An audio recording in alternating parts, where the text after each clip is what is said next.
Hello, hello everyone. This is Suzanne Knabe-Nicole from Police Science Doctor with your weekly dose of police science snippets.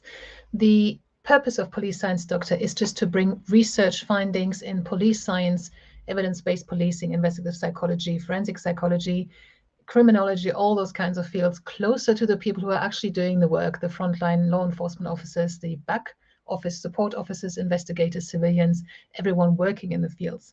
I don't think there's a good enough channel of communication and direct contact between those two, and this is just something that I try to make a little bit better at least. And part of my strategy for this is to publish these weekly police science snippets. So I go through lots of journal articles with newly published research or research that is older in very few cases. And I try to find something that you guys can hopefully somehow put into use straight away, something that's not too abstract or not too specific. And then I send these out to everyone who's on the Police Science Doctor email list already. You get them for free into your inbox every Tuesday with a link to the original research article. And I also come onto social media, as I do now, to explain them a little bit and put them into context. So this is number 136, which means I've been doing this for a long time, but I do get emails from you guys telling me that you're finding them useful, so I will carry on doing them as long as I can, hopefully. The first snippet for this week, and there's a lot of text in these snippets today, so I'm going to be reading out a lot, is about sketching and recall. So this is when police interview someone, a suspect or witness or victim, and whilst they're describing something that happened, something they've experienced and seen, they are also asking them to make drawings. An experiment compared sketching and speaking separately with sketching and speaking synchronously to determine which recall method gathered the most information and elicited the most cues to deceit. Truth tellers included more details than lie tellers in their verbal statements, but not in their sketches. Conversely, truth tellers included more people than lie tellers in their sketches, but not in their verbal responses. Sketching and speaking synchronously at the same time emerged as the most beneficial method for information gathering, because this research had three groups. One group was asked to do the sketches first and then answer questions. The other group was asked to answer questions first, then do sketches, and the third group was asked to do the sketches and the responding at the same time. And it turns out that when it comes to information gathering, actually asking them to do everything at the same time, asking them questions, inviting them to do sketches and to draw whilst they're answering, produces the most information. So this is obviously relevant to anyone who interviews people, victims, witnesses, suspects. The second snippet for today is about the value of police secondments. So I'm not sure if the term secondment is the same around the world. Here, what it means is that you can be a civilian or police officer, and for a certain amount of time, you can be posted or asked to work somewhere else. This could be in a different department within your organization, or it could be a different organization. So, for example, when I worked at the police, people could be seconded perhaps to the, to the home office or to the inspectorate of the police and work in a completely different organization, and then come back, hopefully having learned a lot of new things that they can then bring into their role.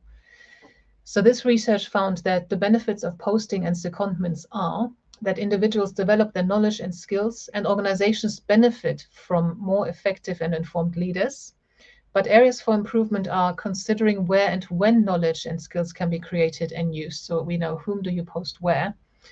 Integrating secondments, so that should happen more clearly it should be more clearly integrated into career management. There should be regular opportunities for check-ins to see how the person is doing and what they're achieving, and perhaps if there are any issues, and also for feeding new ideas back into the home organization. And there should be a proactive re-entry enabling debriefing and ensuring that others can benefit from the new knowledge identified, because there's not that much point in sending someone off to secondment, then they're coming back and they've learned a great deal, but actually if the organization doesn't benefit from that as well, they've missed a trick there. And the last and third snippet for this week, again, they're very wordy this week for some reason. And by the way, the first article about sketching and recall, thank you very much to my colleague Jack Moss, who made me aware of the article. It's great when you guys send them in, because it's not always easy to find them. The second one about the secondments was sent in by Kevin Scott, a colleague from Australia. Right, and so thank you for that, guys, and keep them coming. it's not that easy to find something that I can present here every week. The third article is about PTSD symptoms following victimization, PTSD being post-traumatic stress disorder. Among adolescents and young adults in a US college, it was found that men reported significantly more physical assaults, gun victimizations, and knife victimizations than women. Black participants reported significantly more gun victimization than all other groups, and Black, white, and Asian participants reported significantly more physical assault experiences than Latin. It says Latinx. I'm not that familiar with this term. I have seen it before. I don't know if it's pronounced Latinx or not. Please, somebody maybe can leave a comment and let me know. More physical assault experience than Latinx participants.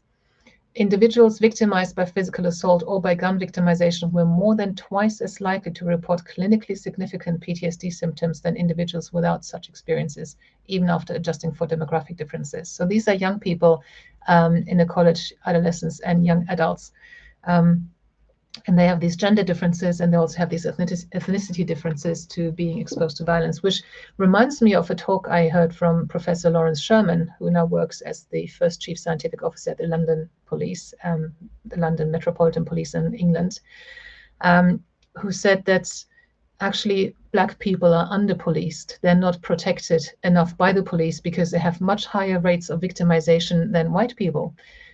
It's an interesting contribution to the debate on whether there's over-policing of ethnic minority communities, but actually, if we aren't protecting them enough, we're not getting something right. So let me know what you think about this. Black, especially young Black people, are they being over-policed or under-policed? How can we protect them better without making them feel more ostracized, without making them feel more singled out for enforcement? How can we actually show support and protection more efficiently, more effectively? So these were the snippets of this week. More to come next week as usual. I hope that there was something of use to you. Obviously, this depends on their role, and I'm completely aware that I can't find something every week that will fit everybody's role profile and interests and what they're doing. But keep tuning in. If you are interested in getting these into your inbox, it's very simple. Just Google police science. Go to the website Police Science Doctor, enter your details into the form that pops up, or you'll find the form at the bottom of each page, and you'll be added to the email list. That's a free service. You can obviously leave as soon as you want as well, but you will also get access to the read page. So there's a learn, watch, listen, and read page on the website, and the read page hosts all the previous PDFs of the previous week's snippets and also some of the videos transcripts. So you can only join. You can only gain something from joining. You can't lose out, really. So hope to see you on the list soon, and I'll see you again next week with the further installment of Police Science Snippets. Until then, bye-bye. Thank you for watching. I hope you found this content useful. You can get access to each episode's transcript with key learning points, timestamps, and references if you get yourself onto my mailing list. Just go to the main website on policesciencedoctor.com, and on the bottom of each page you will find a sign-up form for notifications of new content. Just enter your first name, your preferred email address, and the type of organization you work for. You will not get any spam. This is just for me to let you know about new content and for you to get access to all the transcripts.